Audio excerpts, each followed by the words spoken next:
Okay, so we are recording. So good afternoon to those in Barcelona or other European cities. Good morning to those in the US. My name is Marti Jiménez-Mausbach. I'm the head of research at the Ostrom Institute. And today I'm really excited to host the presentation of our latest policy report. 2 weeks ago, El Banc de Sang, the Blood and Tissue Bank in Catalonia, a public agency of the Catalan Department of Health, launched a donation campaign to reduce the plasma deficit in Catalonia. And this year, 27,000 donations will be made, but between 50 and 60,000 donations sufficient in plasma-derived medicinal products. The objective of the initiative is to reach 1,000 donations a week. Plasma donations are extremely important for medical care with highly diverse uses, whether for coagulation disorders or immunodeficiency. Plasma is a lifesaver, which, like blood, cannot be produced synthetically to this day. This is why hospitals and medical facilities are dependent on donations. Up to now, only 1/3 of our plasma requirements in Catalonia and Spain can be covered by our own plasma donations. Imported plasma, mainly from the United States, has so far made up for this deficit. The situation is further complicated by current events. The COVID pandemic has introduced additional stress on the plasma supply. At the same time, demand for plasma-derived medicinal products has further increased as transfusions of immunoglobulins and hyperimmune globulins derived from convalescent plasma were tested as a potential treatment for the new disease. The COVID pandemic has thus exposed the threat to security of plasma that national blood operators have been warning about for years, resulting in 25% decline in plasma donations in the United States. Since the US provides around 75% of the world's supply of plasma, such a decline represents a threat to patients all over the world. Despite being home to Grifols, the world leader in plasma therapies, and despite the innovative approach that characterizes our organ donation and transplantation system, Spain and Catalonia employ today an antiquated, inefficient, and ineffective model for plasma collection. The demand of immunoglobulin in Spain has increased 11.7% per year on average between 2015 and 2019. But how has the COVID pandemic impacted plasma global supply chains? How can plasma supply be protected and boosted to face the increasing demand of plasma-derived medicinal products?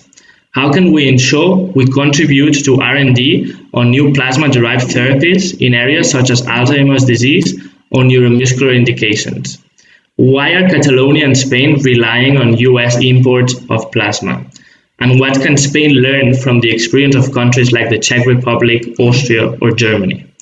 Is compensation of plasma donors voluntary or moral imperative worth embracing in our country? To delve into some of these questions, today we are joined by Peter Jaworski, who has coordinated our last policy report published today under the title From Deficit to Contribution, the Case for Voluntary Compensated Plasma Collections in Spain. Peter is an associate teaching professor at Georgetown University, teaching ethical values of business to undergraduates and ethical leadership to MBAs and executive MBAs. He was a visiting research professor at Brown University, a visiting assistant professor at the College of Worcester, and an instructor at Bowling Green State University. Peter's academic work has been published in Ethics, Philosophical Studies, the Canadian Journal of Law and Jurisprudence, among other top-ranked journals. And along with Jason Brennan, Peter is also the author of Markets Without Limits, Moral Virtues and Commercial Interests, published in 2016. He's also the co-founder and vice chairman of the board of the Institute for Liberal Studies in Canada, an adjunct scholar with the Cato Institute and the Niskanen Center in Washington, D.C., and also an academic advisory board member with the Greater Mekong Research Center and with the Freedom and Entrepreneurship Foundation in Poland. So now I'll give the floor to our invited guest speaker. But before doing that, let me share this screen and show you the presentation of our last policy report. So Yes. Good. Thanks a lot for joining us today, Peter. Thank you very much for having me, Marty. I'm really sorry that I couldn't be there in person. The COVID pandemic has affected not just the supply of plasma, but it has also interrupted a number of other things. I had the honor and the privilege of being at ESADE in Sant Cugat 2 years ago, and it was expected that I would return to Spain every summer. This is part of why I'm so interested in the situation in Spain. Unfortunately, that was canceled, although we are hoping to run the summer program, the summer study abroad program in Sant Cugat again this summer. And so I'm really hoping to be in Spain again in person. Let me go ahead and start. I will repeat some of the things that Marty has mentioned, but let's begin at the very beginning, which is this. Our blood consists in red and white blood cells. For my students, these little plush toys that illustrate this. So I'll use this in this policy presentation as well. So we have red and white blood cells. We also have platelets, but the majority of our blood is plasma, right? It's this yellow liquid. And within this yellow liquid are a number of proteins, including immunoglobulin, which is an antibody, albumin, and clotting factors. Now, we can isolate and concentrate the proteins found in plasma in order to make plasma-derived medicinal therapies that help patients with rare and chronic diseases. These diseases include a variety of immune deficiencies, autoimmune disorders, neurological ailments, difficulties with our blood clotting like von Willebrand disease and hemophilia. It is also useful in other cases as well to treat patients with burns or who are in shock. Let's shift to the next slide here. And let's talk about the pandemic effect. The current pandemic has significantly affected our ability to supply patients with plasma therapies. The primary reason for this difficulty is a decrease in plasma. As I will mention again later, and as Marty mentioned, the United States supplies between 70 to 75% of the entire world's plasma used to manufacture plasma therapies. In fact, exports of plasma and plasma therapies from the United States represent, according to The Economist, 1.6% of total exports. It is the 11th largest industry in the United States, larger than aluminum. It's larger than steel. Globally, the plasma industry is worth nearly 30 billion US dollars and is expected to grow to an approximately 45 billion US dollar industry within the next 5 years. Now, the pandemic has reduced plasma collections in the United States by 20 to 25%. This is a significant reduction that is having effects around the world. For example, France and Italy are expressing concern about their ability to provide immunoglobulin replacement therapy for their patient communities. As of October 5th, Romania received their very last shipment of immunoglobulin and now is entirely out of immunoglobulin. The situation is expected to last for 60 to 90 days, and this will clearly have a devastating impact on their patient community.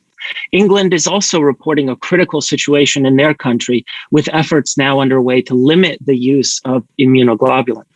And Spain, as you know, is also feeling the impact. I am currently hearing reports that immunoglobulin therapy is being rationed and that some new patients are not able to access the therapy that may be best for their condition. Now, national blood operators around the world have been worried about a situation just like the one that we are in right now. In Canada, for example, our national blood operator, Canadian Blood Services, has been warning about the over-reliance on American plasma collections since at least 2014. Other national blood operators have also suggested that the situation is precarious and that a disruption in the global plasma supply would have devastating impacts on patients. We are now feeling these effects, and patients are suffering, and they will continue to suffer. Next slide, please. We should have expected and anticipated this. So let me turn to the demand for immunoglobulin for a moment. Overall, we have seen a significant increase in use of immunoglobulin around the world. Globally, demand for immunoglobulin has been rising by 6 to 10% per year over the past at least 10 years. In the European Union, we have seen growth in demand of 8.3% per year from 2010 through 2019. In Spain, the demand has been growing at 11.7% from 2015 to 2019. We can expect this demand to continue to grow. Today, Spain uses approximately 101.78 grams of immunoglobulin per 1,000 population. Now, some say that we may be able to decrease demand for immunoglobulin. Some argue that immunoglobulin is sometimes used in cases where it should not be used. These are gray label indications or off-label uses. However, Albert Farrugia and his team looked at latent demand for immunoglobulin, considering only the indications for immunoglobulin that are not questioned by anyone in the medical community. According to their analysis, each country, every country, 50 grams of immunoglobulin per 1,000 population. We are, as of yet, not catching every patient that could benefit from immunoglobulin, but we are getting better at diagnosing the diseases that benefit from this therapy. Spain and other countries will therefore continue to see an increase in demand for immunoglobulin and is likely to reach similar uses as those in Canada, the United States, and in Australia, which hover around the 250 grams per 1,000 mark. The therapies made from the proteins in plasma are currently useful against rare diseases. There is, however, some hope that we may find a use for these proteins for more common diseases. For example, Grifols has been working on a therapy for Alzheimer's and dementia since at least 2004. While they have not yet found a treatment that is definitely effective, they are making, I think, significant progress. Now, if it were to turn out that a plasma therapy is effective against a disease or ailment that affects very many of us, like Alzheimer's or dementia, the demand for plasma may increase. In short, there really is no hope that demand for plasma will decrease anytime soon.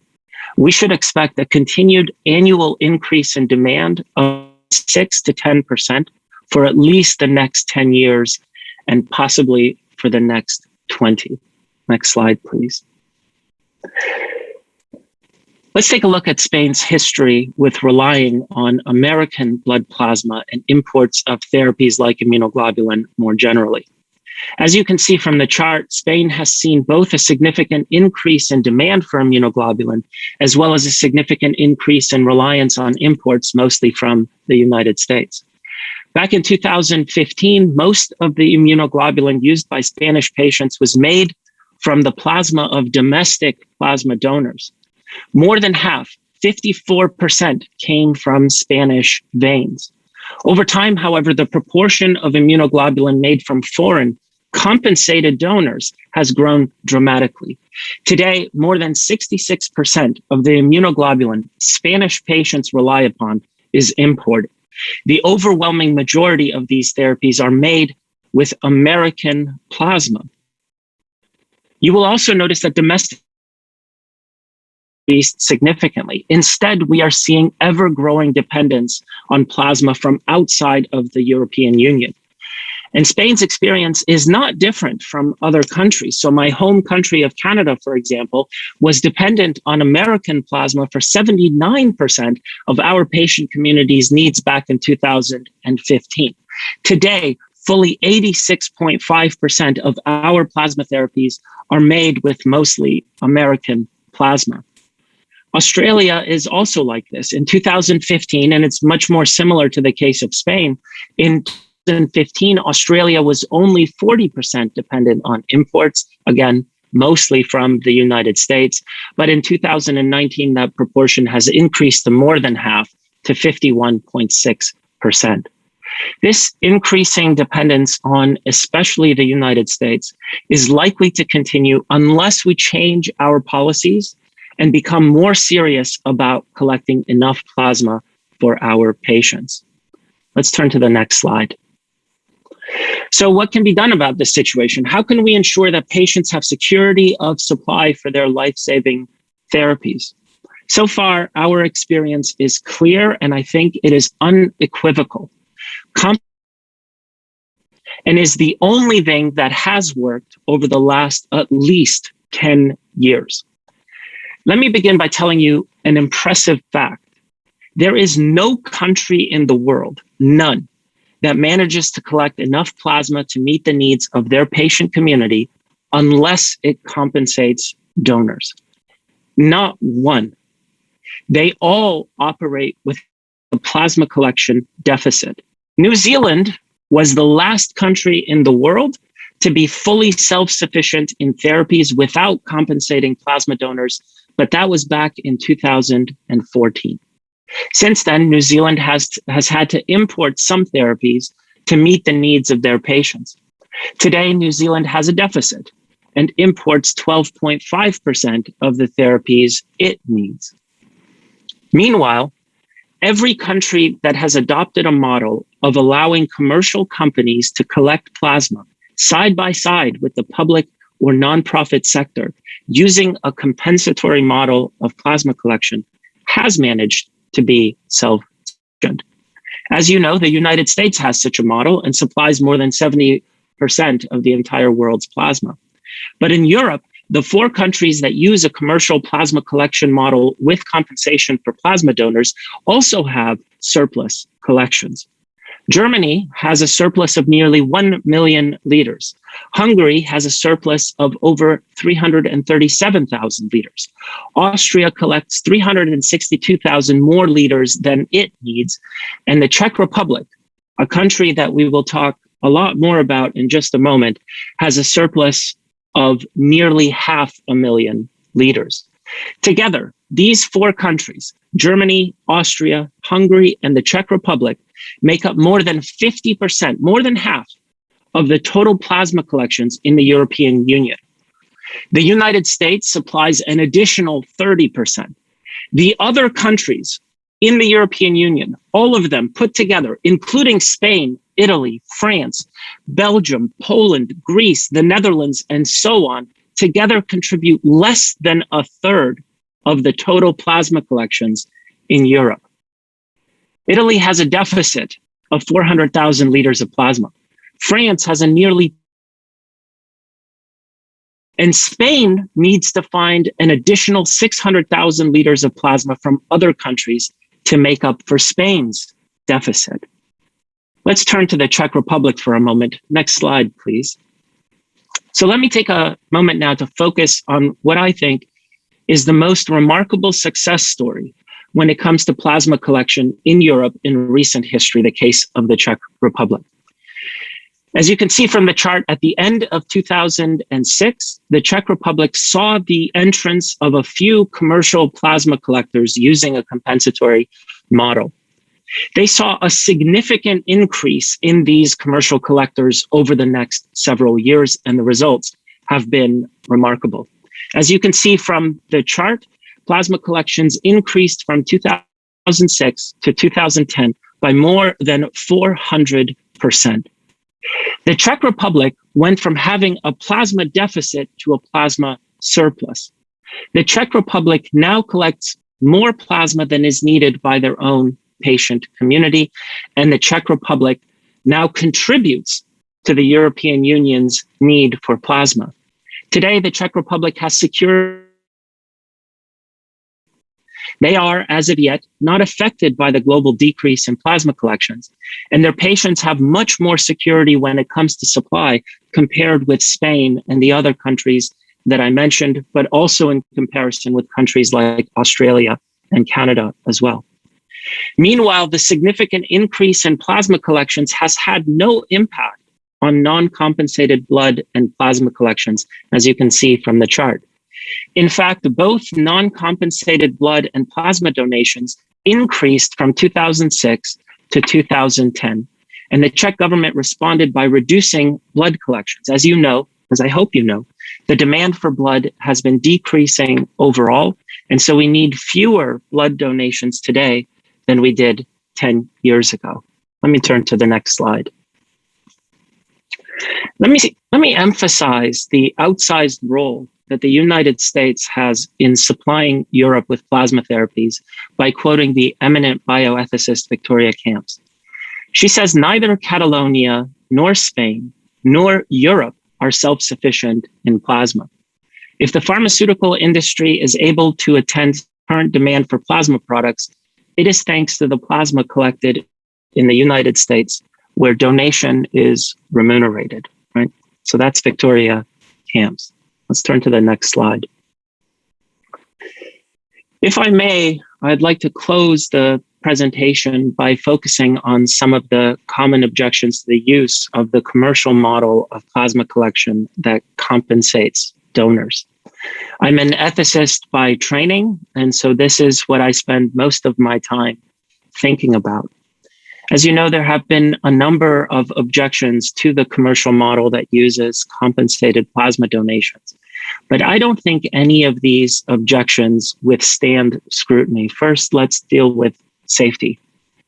I think we can deal with this quickly. The fact is that the therapies made from the plasma of compensated donors is just as safe, equally safe, as those therapies made from uncompensated donations. Every country in the world uses plasma from the United States, including Spain. Right? Spain would simply not use these therapies if these therapies were less safe than the therapies made from non-compensated donations. So safety is simply not an issue. Concern about the frequency of donations, and in particular that the frequency may harm the health of donors. I think these concerns may be appropriate in Canada and the United States, where donors are permitted to give twice a week up to 104 times per year. However, these concerns do not apply in Europe. This is because donations in Europe are capped at much lower frequencies. For example, Austria allows donors to give about 50 times per year, while Germany allows a frequency of 60 donations per year. The Czech Republic, meanwhile, allows once a week donations up to 33 times per year. We have at the moment no evidence to suggest that European frequencies of plasma donation negatively impact the health of donors. Several organizations, including the European Blood Alliance, have expressed worries that compensated plasma collection will negatively impact non-compensated blood collections. However, and in short, we have not seen sufficient evidence to underwrite this particular concern anywhere as of yet. Have to suggest that there might be a decrease in non-compensated blood and plasma donations is based on anecdotes. And to the extent that there is any peer-reviewed evidence available, it is based on surveys rather than evidence taken from the field. In Germany, Dr. Franz Weinauer has said that compensated plasma collection has had no impact on non-compensated blood collections in Bavaria. Neither Austria nor Hungary has had difficulties collecting enough blood. Myself and my colleague, William English, have looked at the case of both Canada and the United States. Canada saw the introduction of compensated plasma donations in 2016. There was one company that operated in Winnipeg since 1984 that did compensate donors, but that was for a specialty type of plasma, although in 2016 or 2017, they expanded to collect plasma from anybody. So we looked at the case of both Canada and the United States, and we do have a paper that is currently under review, but it is available publicly on SSRN, so you are free to take a look at that paper if you would like. And that paper shows that compensated plasma collections have impact on non-compensated blood collections. In fact, what we found is a very small increase in blood collections in Canada and to a lesser extent in the United States. And finally, as I've already shown you, the Czech Republic saw an astounding 400% increase in plasma collections with basically no impact on non-compensated blood collections. In short, there is no sufficiently good evidence that the crowding hypothesis, as it's called, is true. Let me comment briefly, but I can say a lot more about this in the question and answer session if people would like, about the concerns raised regarding exploitation and either altruism or solidarity. First, let me do this in reverse order. Let me deal with exploitation first. Exploitation is best understood as either presenting someone with undue risk, undue pressure, or an unfair division of the benefits from trade. First, there is no undue risk when it comes to plasma donations at European frequencies. In fact, we encourage people to give plasma at the European rate all over the world. It is not a risky procedure. It is safe for donors. There is also, in Europe, donors receive 30 to 50 euro for the time and effort required in order to give plasma, which can last up to an hour and a half when you first appear. It might take up to 2 hours. While this is not a small amount, it is not so large that people would entirely ignore their health to get it. Right? So the undue pressure concern, I don't think, is supported. Meanwhile, for all of these companies, the amount that they pay donors in compensation is their largest cost. Donors receive more in compensation than the companies receive in profit per liter of plasma. This is not only not unfair, it is, in my judgment, a good deal. As for altruism and solidarity, let me highlight something that I think is important and gets overlooked too frequently. The point of a plasma collection system is not to give donors an opportunity to express their altruism. The point of a plasma collection system is not to promote community solidarity. The point of a plasma collection system is to collect enough plasma to ensure that every patient who needs a plasma therapy has access to it. That is the moral point of a plasma collection system. And perhaps more importantly, what threatens community solidarity and altruism more than offering compensation for the time and effort involved in donating plasma is having a shortage of the life-saving medicines that patients need. These shortages, the ones that we are witness to right now, tell us that we do not care enough about our patient community to do what we know works and is effective, to do what we need to do in order to ensure that patients can have the medicine that they cannot go without. The current reliance on especially American blood plasma does more to undermine community solidarity than compensating donors ever could. To quote Dr. Victoria Camps again, she says it is hard to describe the present situation as anything other than hypocritical. And I think she's right. The present situation where we do in fact pay for plasma donations, except our countries choose to pay Americans rather than their own citizens to provide plasma, is to the last slide here. So what does Spain need to do in order to make sure that Spanish patients never have to put up with a shortage of immunoglobulin or other plasma therapies again? I think the answer is clear. Spain needs to allow a company like Grifols and other companies like them to open and operate plasma collection centers in their home country.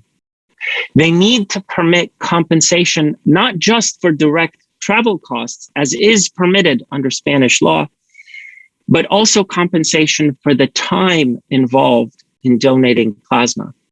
As it stands, Article 4 of the Royal Decree 1088/2005 allows reimbursement of direct travel costs under subsection 1, but it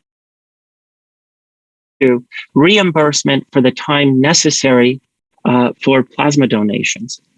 Subsection 2 will need to be changed. Spain is already home to Grifols, which is perhaps the largest plasma collection company in the entire world. But Grifols does not operate any plasma collection centers in Spain. Instead, Grifols has plasma collection centers in Germany and mostly in the United States. Allowing Grifols to collect plasma at home would not only benefit Spain financially, but it would also help ensure that Spanish and Catalan patients will never have to worry about not having access to their life-saving therapies ever again. In short, Spain should follow the Czech model and permit voluntary compensated plasma collections. Thank you very much for giving me an opportunity to present my policy brief. There is much more in the policy brief, and if there are any questions, I would be happy to take them now.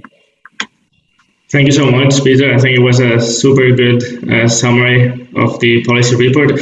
Also, let me encourage you to read and share the report if you haven't done so.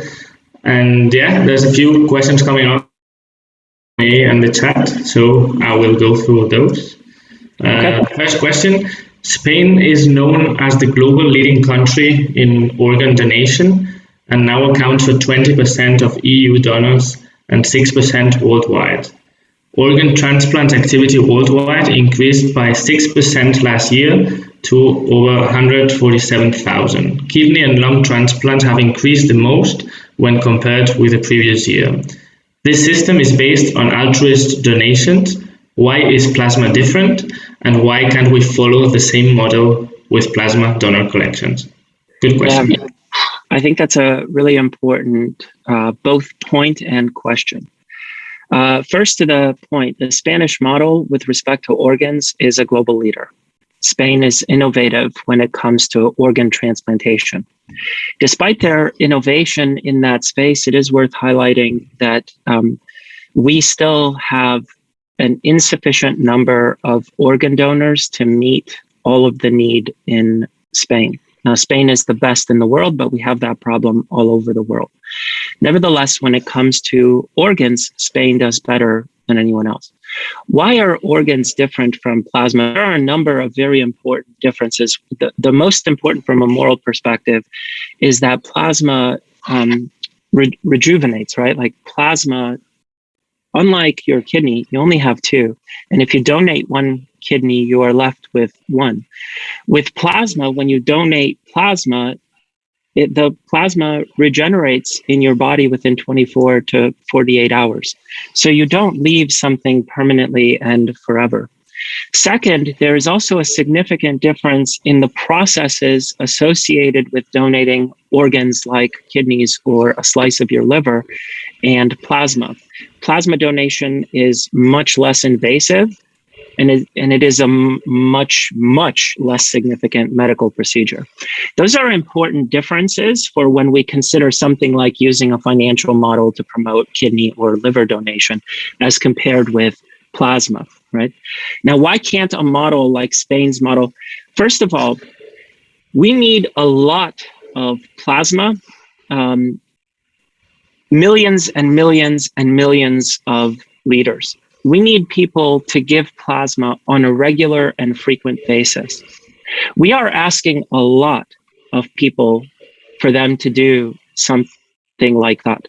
I think if you look at surveys of blood and platelet donors and also plasma donors who do it without being compensated, many of those surveys indicate that the people who do not give blood or plasma without compensation mention the fact that they cannot afford to take the time off work, or they cannot afford the associated costs with blood and plasma donation. We are not suggesting, or this model does not suggest, that we pay people for the plasma. Instead, it suggests that we compensate them for the time and the effort involved in plasma donation so that it overcomes these concerns about losing time from work, etc. These are significant differences between those two systems that make it so that it is reasonable to compensate plasma donors, while more countries should follow the example set by organ donation. I hope that helps answer that question. Yeah, definitely. Thanks a lot, Peter. There's also, actually following up on your last comment, there's a question from Roger. In the debate on mother surrogacy in Spain, opinion leaders usually have drawn the line between remuneration and financial compensation, the latter being only the reimbursement of direct financial expenses incurred, or the compensation for non-financial losses, such as inconvenience or time. Do you think this distinction makes any sense? I do think the distinction makes sense. So as I said in my last answer to the previous question, there is a difference between giving somebody a surplus or a profit from something like plasma versus making sure that what they donate is only the plasma and not also the time and the effort involved in giving plasma. I think that's a significant moral difference between those two cases. And I want to re-emphasize that point. What we are asking donors to do in countries like Spain and large parts of Canada, Canada has a mixed system. Some provinces allow compensation, others do not. What we are asking people to do also give their time and their effort, right? I think all of these systems, every single one, should take seriously that what we ought to be asking of donors is that they give just the plasma and not also the time and the effort involved. I also think, the case of commercial surrogacy is an interesting case, but it is also significantly distinct from the case of donating plasma. It is much closer, I think, to the case of kidney and liver donation than it is to the case of plasma. So I want to sharply distinguish those cases, right? What you are asking someone to do when they act as a surrogate for a couple that can't conceive of their own baby or who do not wish to carry their own baby, you're asking a lot more than an hour and a half of their time. In most cases, you're asking for 9 months, even more than 9 months for this person to deal with this. So I think the two cases are also, or should be, sharply divided. They are not the same. They are very different. Then I can see a few more questions coming up. I also encourage you to keep posting your questions. We have a bit of more time left.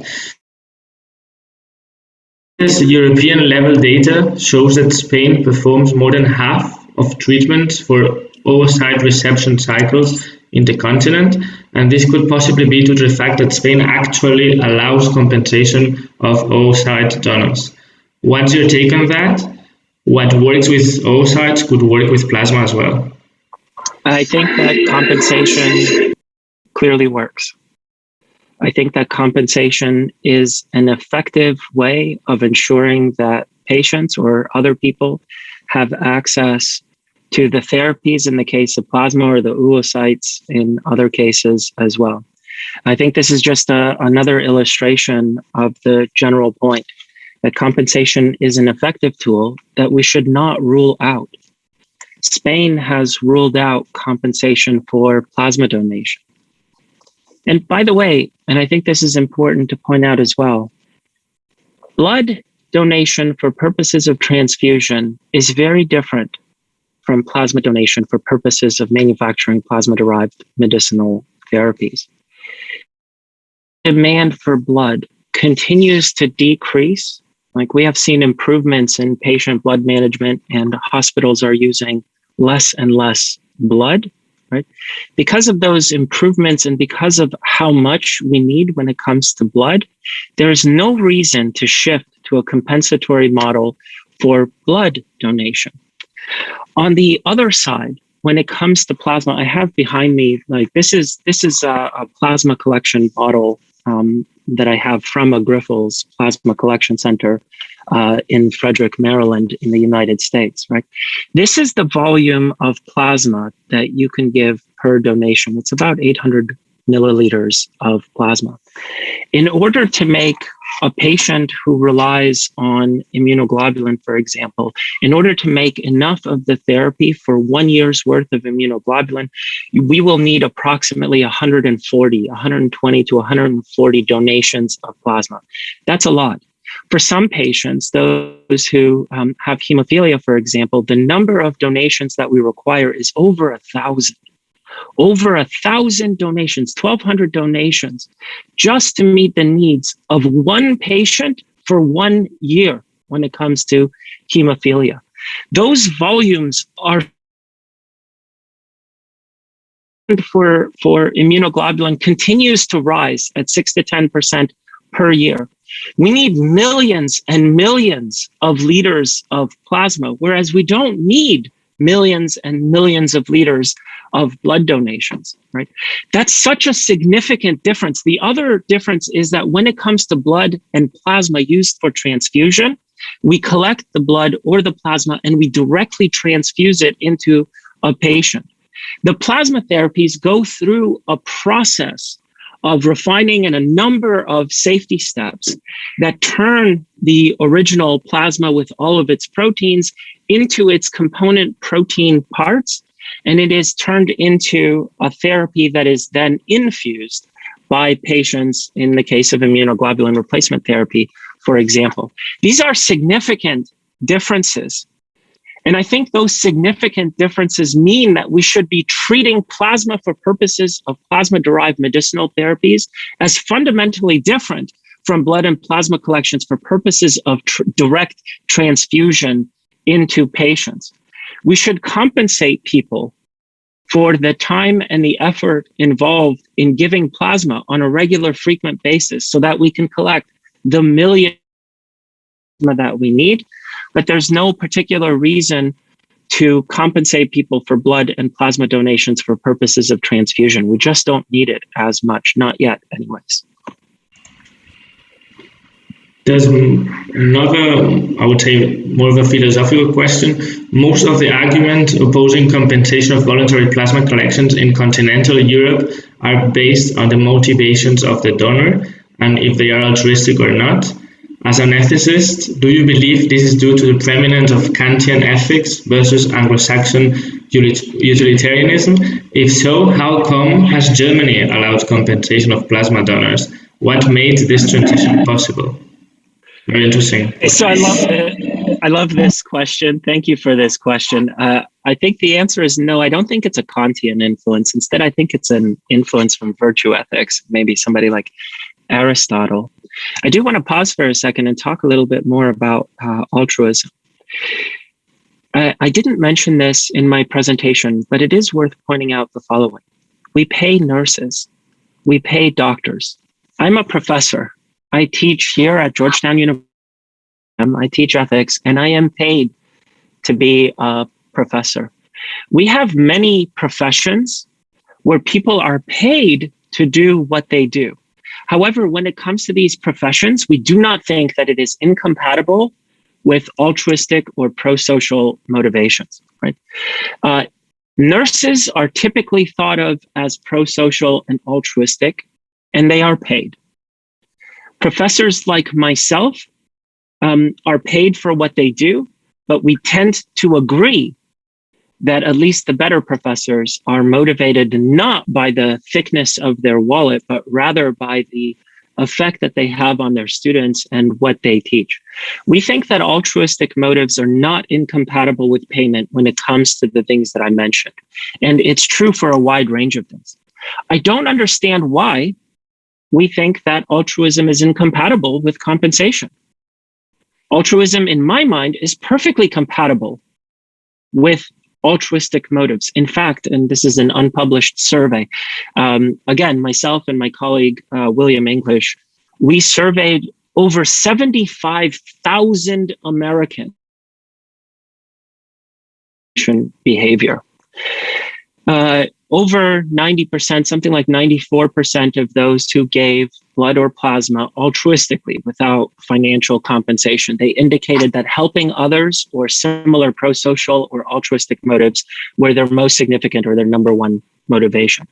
However, more than 85% of those that were paid for their plasma donation indicated to help others as amongst their most important reasons for giving plasma. And this has been my experience as well, by the way. So I talk to plasma donors on a regular basis. And when I ask them why they do it, many of them mention the financial aspect.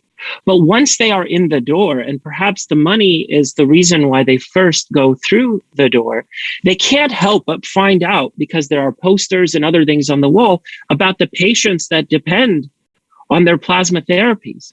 And of course, once they recognize the good that their plasma does, They are moved by that, right?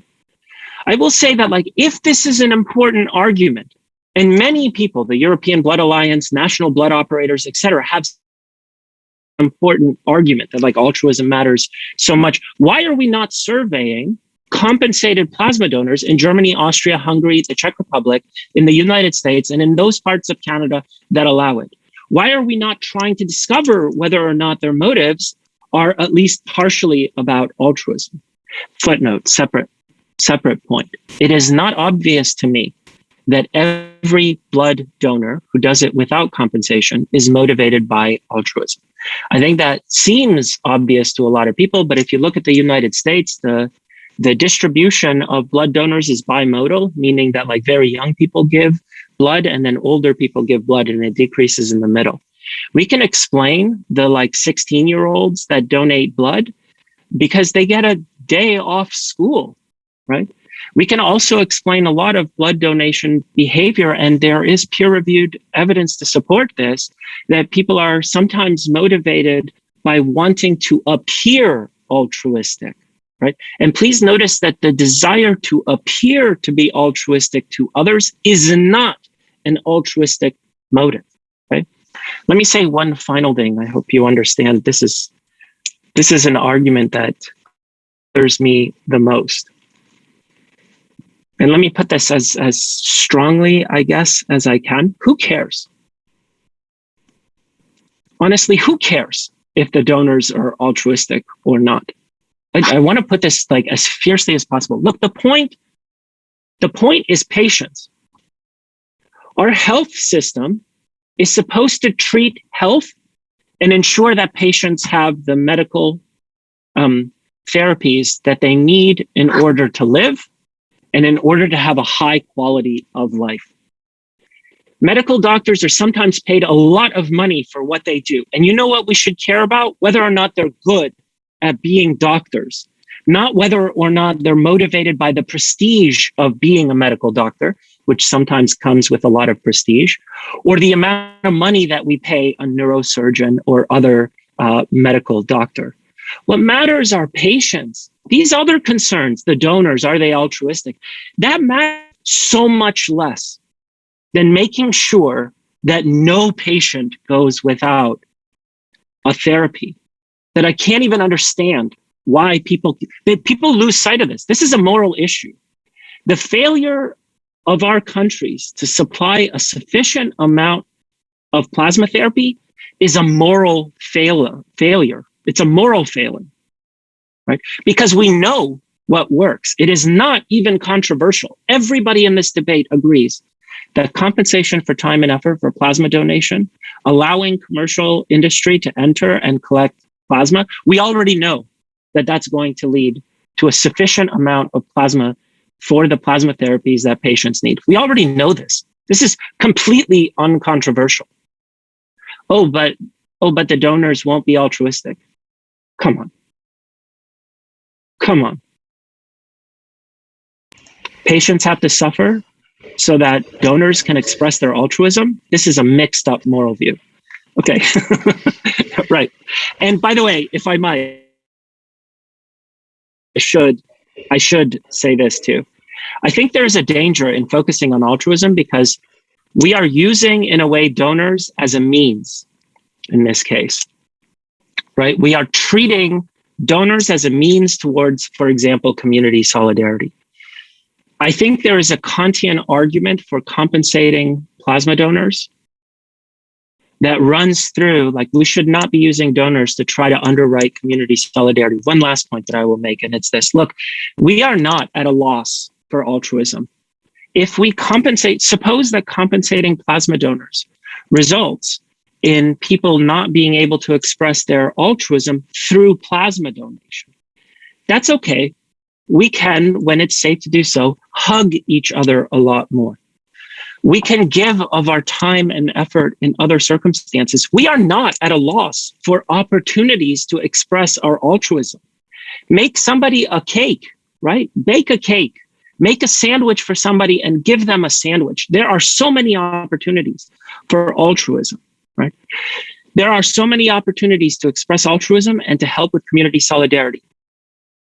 there is only one way for them to get access to ensure to the therapies that ensure their health. In a lot of cases, it's through a plasma therapy. That's the only way that we can ensure their health. So this fact alone, that there are so many opportunities to express altruism in so many different ways, that we can underwrite community solidarity, right? But only one way for patients to get the medicine that they need in order to live a healthy life, that suggests that we should go ahead and compensate donors and find other avenues for the expression of altruism if I'm wrong, and if it turns out that giving plasma for compensation is not altruistic. That was a very long answer. I thank the questioner for mentioning Kant. Thanks a lot. I think that was a super relevant point to raise as well, to make sure that the patient is at the core of the decision-making process when we talk about plasma donors and plasma donor collections. I'm wearing my rare disease zebra pin just to remind everybody that the issue here is about patients. All this talk about donors, community solidarity, the national blood operators, all and institutions that have a vested interest in not seeing competition domestically. That's all interesting, but it's all secondary to the needs of patients. If we do not provide the therapies for patients, we are failing. And actually, you were, just to complement your answer to the interesting question that was just raised in the chat box, if you want to delve deeper into some of these more philosophical or I would say, counter arguments to this semiotic discussion, there's this book co-authored by Peter and Jason Brennan, which is very, very valuable and a very nice read. Also, we mentioned about patients and making sure that the patient remain at the center of our decisions. There's actually two questions raised by a representative of the International Patient Organization for Primary Immunodeficiencies. So the first one, the debate on voluntary unpaid blood donation versus compensated plasma donations has been going on for over 2 decades in Europe. Yet, no pragmatic solution has been identified to date. Change needs to occur to remedy to the situation.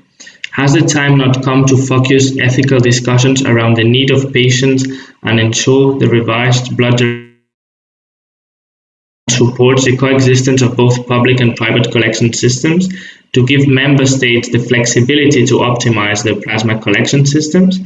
This would not stop any member state to organize themselves as they wish, but would not push either in one or the other direction. Seems a good ethical compromise. Yeah. Thanks for raising that question. Yeah.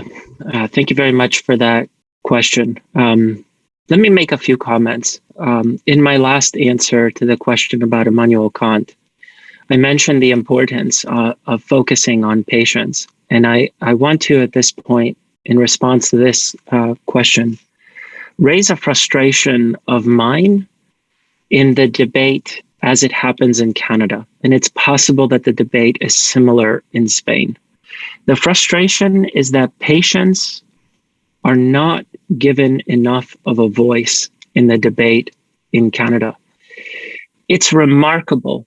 And by the way, this is also true when it comes to journalists that I speak to about this issue and a lot of others. It is remarkable to me how little attention we pay and the patient communities and the organizations that represent them. In Canada, every national patient organization that relies on the therapies made from plasma, every single one is in favor of compensation, without exception. Every single national patient organization across all of Canada, their frustration resulted in them creating an umbrella organization for their rare disease community because nobody was paying attention to the patients. The debate, for some reason, is about altruism and community solidarity. It's not about patients. We need to put patients at the center, at the very heart. The beating heart of this debate is about patients and their access to therapies. People talk about, these companies are commercial companies, they profit. It doesn't matter if it is effective. It doesn't matter if patients get access to their therapies.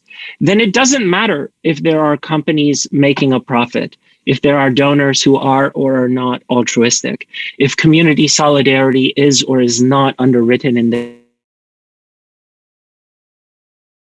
the first one is patients, and the second one is any potential harm to donors. Those are the two groups that matter in this discussion. Nobody else matters.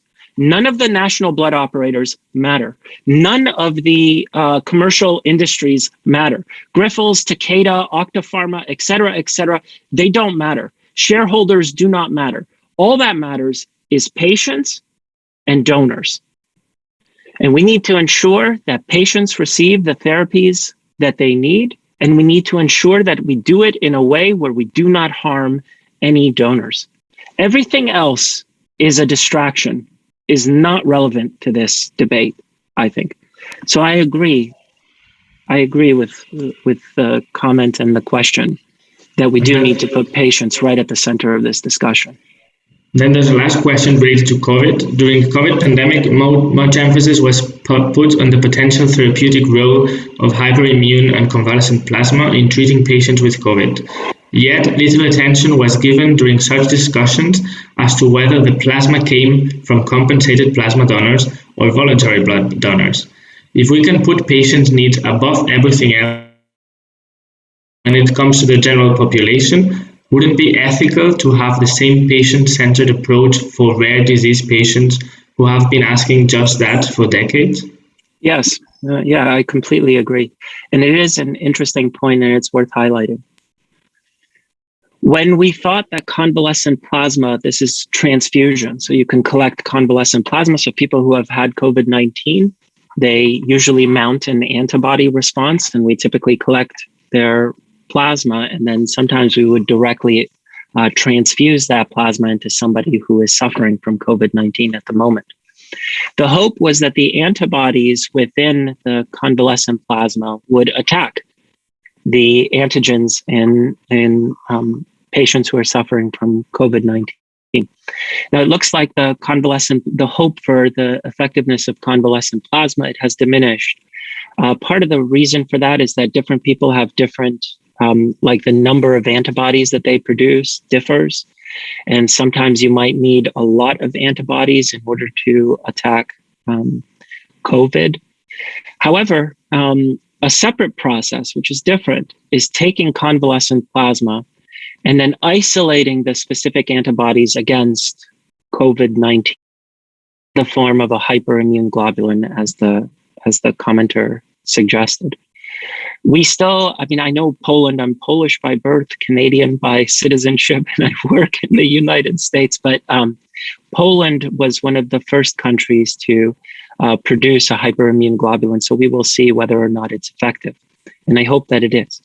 But all of that to one side, it is interesting that the debate about convalescent plasma was not the same as the debate when it comes to patients who suffer from rare diseases. In fact, hardly anybody discussed the issue of compensation. And I think part of the reason why is because this affects most of us. COVID-19 is a pandemic. It affects most of us, and we are concerned about our health. When it comes to rare diseases, it doesn't affect very many of us personally. So the thing that affects us personally is the donation process. And so we focus our attention on the donation process because we either fail to sympathize or empathize with our brothers and sisters, with our neighbors who suffer from rare diseases. And so we spend most of our time discussing the thing. They are more likely to be donors of plasma than people who need to be recipients of plasma. And I think that difference accounts for the difference in the emphasis and the focus that we saw in the media discussions of convalescent plasma and hyperimmune globulins, right? We didn't really talk about the issue of compensation. All that mattered is, do we have enough convalescent plasma for both purposes, right? If only we had that same focus when it comes to the rare disease patient community. If we did, then I think we would realize that the path that we should take is to adopt compensation for plasma collection and to just focus on patient health and to just focus on that patient community. Thank you for that question. Thanks for your response, Peter. And I also may add that a representative of the Catalan Association of Patients with Primary Immunodeficiencies also thanks you for such a great talk. There's a comment in the chat box. Yeah. So, yeah, sure. Marti, is my email address available to anyone? I would love to speak to someone from the Catalan patient organization, if that's at all possible. Yeah. If you could connect me with them. Definitely. We'll write a short comment at the end of the session, and feel free to reach out to us, of course. Before wrapping up, I have at least 2 policies on the call, so I would like you to maybe give a short call to action, and also based on your experience with the Czech Republic, how, as you've mentioned, a country which had an actual deficit in plasma and plasma-derived medicinal products, actually now has a surplus and is a global contributor to global plasma-derived products. So can you add a few words on that process and maybe a short call to action for Spain and Catalonia? Yeah. So first, there is no European Union level law that prevents compensation. This is why Germany, Hungary, Austria, and the Czech Republic are able to act on this. In the case of Spain, I've suggested that the royal decree, I don't have the numbers in front of me, but it's subsection 2 that would need to either be repealed or changed, namely to allow remuneration for the time involved in plasma donation. That would be a necessary step. I want to emphasize to anyone who is a policymaker that this is effective and that it works, and that there are avenues and paths that Spain can take that could make Spain a leader in this space, just as Spain is a leader in the organ transplantation space. Spain can chart its own path. Spain can choose a frequency for plasma donations unique to the situation of Spain. Spain is in a remarkable position because it's the home country of Grifols. And as I mentioned in my talk, Grifols is a world leader. They already have the expertise to turn Spain from having a plasma deficit to having a surplus. And I believe that's possible. I mean, maybe it will take 3 years, but I actually think it would be 1. I think within 1 year of once the plasma collection centers are fully operational, a year from that point, Spain could be a net contributor in the European Union. The population size of Spain is also significant and important. So the Czech Republic, for example, I mean, some of the surplus donations, some of the surplus liters of plasma that come from some of these countries are smaller because of the smaller population size of those countries. But Europe needs at least another, I would say, 5 countries to adopt a compensatory model. And that way the European Union would become self-sufficient in plasma, right? We need at least another, let's say, 5 countries. Of course, this depends on the size of the population of the countries, but if Greece, Poland, Spain, maybe a few other countries, the Netherlands, change their policies to allow compensation, I believe that the European Union would be self-sufficient very quickly. And this reliance on the United States, it is far too much. To the situation with respect to some of the vaccines and some other products. So Canada had a difficult time accessing personal protective equipment because the United States government decided to turn a ship around, right? I don't think the European Union, I mean, I live in the United States, and I think you can rely on the plasma industry in the United States, but I think it would be safer for everyone involved if the European Union took seriously collecting enough plasma to meet the needs of their patients. So, please do change it. And I want to tell you that your patient organizations are going to support this change. And so what you need to do is not to reach out to somebody like me, although I'm available. I would love to speak with anybody. Feel free. But reach out to your local patient community. Speak to them and find out where they are on this issue, because I believe that they will support a move towards compensation. And I think Spain should move towards compensation as quickly as possible. Thank you so much, Peter, for such an enlightening talk, and also for your final remarks.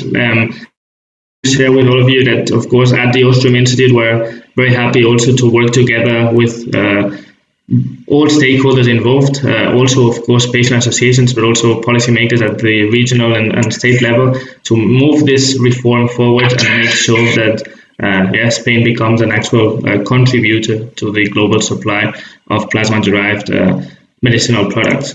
So even before the pandemic, plasma-based therapies were in short supply for diseases like hemophilia and immune-compromised patients. As Peter was mentioning, it can take more than 130 plasma donations to treat one person with a primary immune deficiency for 1 year, and up to 1,200 donations to treat one person with hemophilia for a year.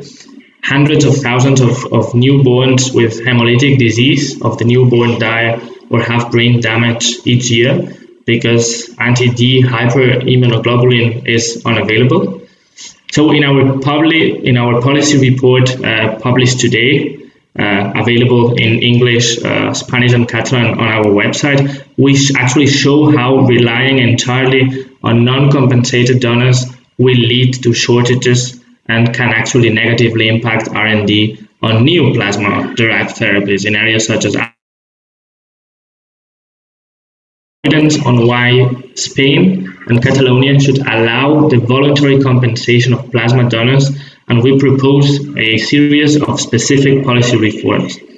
In short, and as Peter was saying, Spain and Catalonia should mimic the Czech model of plasma collections and reform the Royal Decree 1088/2005 to allow voluntary compensation of plasma donors. Compensating donors is the only way to ensure a safe and secure supply of blood plasma for plasma protein products. It is the right thing to do. So thanks a lot for dialing in today to all of you. We encourage you to read and share our policy report, and we will soon publish also a summary video as well. And as I was saying, we are working with policymakers to try to move this reform forward. Thanks a lot, Peter. Thanks to all of you joining us today in this call, and stay safe. Gracias. And let me end by saying, please do go ahead and donate plasma.